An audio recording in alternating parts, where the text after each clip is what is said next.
Blockchain Nation? What up, YouTube? Welcome to All Things Blockchain. Thank you so much for taking the time to subscribe to this channel. If you haven't yet, please hit the subscribe button below so that you can get weekly updates whenever we release any of these videos. For those who have subscribed and watch consistently, I want to say a big thank you, thank you, thank you. You're far too kind. All right, so today I want to talk about cryptocurrency from the perspective of how are cryptos different, or people ask why are there so many cryptocurrencies and how are they all, like you see my t-shirt, I got them all. You got Dogecoin, you got Bitcoin, you've got Monero, you've got Zcash, you've got Litecoin, Ethereum, so many coins out there. Like if you go on CoinMarketCap, you see there are so many coins. One great thing to always check on CoinMarketCap is to look at the market capitalization. What this is basically the price multiplied by the circulating supply, and that will give you the market cap. So Bitcoin currently has a market capitalization of $219 billion. Whoa, and it's 12,000 today. That's just absolutely crazy. Anyway, so I'm just going to talk about how cryptocurrencies are different and why, well, not necessarily why there's so many, but there are different characteristics about different coins. They all do different things and they're all different in certain ways. So I'm not going to talk about all of them. So I'm just going to highlight a few. Obviously, we know Bitcoin. Bitcoin is the first application of blockchain technology towards a currency, and that's Bitcoin. Bitcoin was the first of the kind. It's the undisputed heavyweight champion. As you can see, even its market capitalization tells us that it's $219 billion with a B, $billion. That's one of the GDP of some small countries. But yeah, so Bitcoin is a popular one. So I'm just going to highlight four, not necessarily for any reason, but just to highlight. I'm going to talk about EOS. I'm going to show the differences basically between EOS. Then I'm going to talk about Neo, Cardano, and Ethereum. So where are they? Neo is here, and then Cardano. So Cardano, where's Cardano? Yeah, Cardano. And I'm also going to talk about Ethereum. So if you're ready, say I'm ready. All right. So how are these currencies different?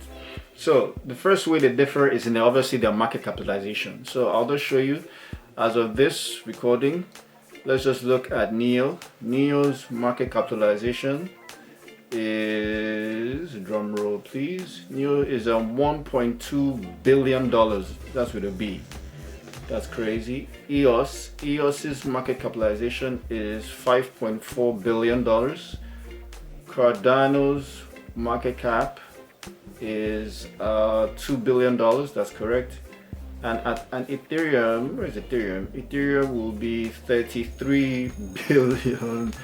That just shows, well, that these cryptos are actually kicking crypto butt. So the first way cryptocurrencies are different is in their market cap. If you look at CoinMarketCap, you notice that all the currencies have different capitalization. Like I said, it's just basically the price multiplied by the circulating supply, and that will give you the market capitalization. So the first way that cryptocurrencies are different, yes, they all have different market capitalization. And second way they are different is in their current supply. You can also look at the circulating supply here, and it shows you circulating supply of different cryptocurrencies. And apart from the circulating supply, the other way that they are different is the number of cryptocurrencies, or the number of the cryptocurrency that can be mined. For example, let me just show you that real quick. If you look at Bitcoin, and I go over to Bitcoin, notice that Bitcoin, the maximum supply is 21 million Bitcoins. There can never be more than 21 billion Bitcoins, but it differs for each one. So let's go and let's check Neo, which we mentioned before. So if you look at Neo, the total number of its supply is it's pegged at 100 million units. That's the peg. So if you also look at EOS, let's look at EOS. So EOS has a cap also. EOS has a billion, yeah, it's over 1 billion units. It's the cap. And Cardano has about, let's see what Cardano is. I think Cardano is about 45 billion. So if you look at Cardano, so Cardano peg, it's 31. Oh, that's much. 31. This is 31 billion. And then lastly, let's look at Ethereum. The cap for Ethereum will be 106 million. So Bitcoin was the first application of cryptocurrencies, the first cryptocurrency, and it has a cap of 21 million. So Bitcoin has problems, which is it can't scale. So it doesn't scale. It does very few transactions per second, and we'll get into that. So that's why all these other cryptocurrencies came out. People started looking at different ways to solve all these problems. Problem with scaling, or is 21 billion, should 21 billion be the cap? Let's fix the cap. Let's change the cap to this. Let's address a different problem. So that is why we have so many of them now. So like I said, I'm going to talk about these four. The first thing I mentioned was that each of these cryptocurrencies has a different market capitalization. NEO is at this level, EOS, Cardano, and Ethereum, they all have different market capitalizations. Second is the supply, the number of units of each cryptocurrency that will be in circulation, the maximum number. There's a certain supply, but as it's been mined, it will actually reach a cap. So they differ in the supply, in how many of the units are available, and they also differ in the max, which is the cap of the units that can ever be produced. I hope that makes sense. The third way these currencies are different is definitely in what they call their consensus algorithm. Because it's a cryptocurrency and it's a distributed network, everybody on that network has to be able to know at every point in time what is the state of that network. So they have different ways of coming at consensus. So NEO has a consensus algorithm called delegated Byzantine fault tolerant. BFT. That's NEO's consensus algorithm. EOS has a consensus algorithm called delegated proof of stake. Cardano has a form of proof of stake, but it's called Ouroboros. And Ethereum currently, as of this recording, uses proof of work, but they plan on going proof of stake. So I'll just say that again. The first way they're different is in the market capitalization. Second way they're different is in the supply, how many units are currently in circulation, and the maximum number of units that can ever be supplied. The third way they are different is in their consensus algorithm. That's the third way they're different. And then the fourth way is in how many transactions they can do per second. And this was one of the problems with Bitcoin. Bitcoin can only do about 10 or so transactions every single second. Now if you compare that with something like MasterCard or Visa that does hundreds of thousands of transactions per second, you see there are a lot of gaps with Bitcoin. Hence, Ethereum came out and tried to solve that. One of the problems that Ethereum was trying to solve is this scalability issue. And Ethereum, as of this recording, does just 15 transactions per second. NEO does 1,000 transactions per second. They plan on scaling to 100,000. EOS does 10,000 transactions per second, and Cardano does 6 to 8 transactions per second, but they plan on scaling to about 5,000 transactions per second. And lastly, how they differ is in, like I said, the problem that they are trying to solve. NEO, if you look at NEO's official website, it's an open source project driven by the community. It utilizes blockchain technology and digital assets to blah blah blah. But let's just look at where is that? That was a very good way of saying it, but it's not what I was looking. But it's not what I was looking for.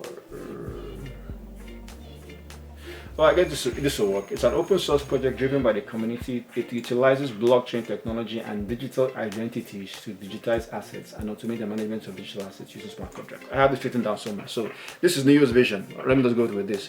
NEO's vision is to create an open network for the smart economy, or a distributed network for trust. They want to be able to have digital identities and have digital assets as well. Now, EOS has a different idea entirely. So if you look at EOS's strategic vision, it says to develop a platform that will strengthen and grow the ecosystem. Oh, that's black one. The following are financial players to into that's gonna be where is that stuff out? Don't you just hate it when you just have something written down? So EOS's goal is to become a decentralized open source system that supports industrial scale decentralized applications, which is what EOS is trying to achieve. That's why we have EOS. Cardano too, if you look at the official website, you can take a time and read through it. But Cardano is trying to solve the problems with first and second generation cryptocurrencies. The first generation cryptocurrency is Bitcoin, second generation cryptocurrency is Ethereum. So Cardano's goal is to be able to solve the problems with Bitcoin, the problems with Ethereum scaling, and to add new concepts on top of that technology. So their focus is scalability, interoperability, and sustainability. Interoperability means how we have different cryptocurrencies and how we can get each of them to be able to connect and interact with each other. And Ethereum was founded. The goal of Ethereum is to be the world's leading programmable blockchain. So that's Ethereum's goal. So the truth is that if you look at CoinMarketCap, in the next 5-10 years, most of these Bitcoin and most of these cryptocurrencies are going to become extinct. I think, in my personal opinion, Bitcoin might stand the test of time. Ethereum might be there for a while. I kind of have confidence in EOS. I'm not saying all these ones are junk. Some of them are great. Cardano, I think, might be here for a while. I guess I could be right, I could be wrong. Neo, Dash. I just picked these four just to highlight them, but all these cryptocurrencies are different in different ways. So I'm not saying you should invest or you shouldn't invest, but when you're looking at a cryptocurrency, ask yourself, what problem does this cryptocurrency solve? Ask yourself, what's the market cap? What's the current supply? How many units of this cryptocurrency will ever exist? What's the cap on top of them? What's the consensus algorithm? I think proof of work for Bitcoin is a great consensus algorithm. It has problems, but there are other layer 2 solutions that can help us with these problems. But hey, there are all these other consensus algorithms are great as well. How many transactions does it do every single second, and what's their plan to scale these transactions? So kudos to the founders of all these cryptocurrencies. Neo is a guy named Dan Hongfei. EOS is Dan Larimer and Brandon Bloomer, and Cardano was founded by Charles Hoskinson, who was also one of the founders of Ethereum. And Ethereum, as you know, was created by a guy named Vitalik Buterin, who was still a teenager at the time he created Ethereum. So it'll be interesting to watch to see what happens to most of these cryptocurrencies. Let's hear your thoughts and tell me what you think. Right. Anyways, that's all for me. Until next time, my wish for you is that you learn more about blockchain technology, because I believe that blockchain is changing and will change the world.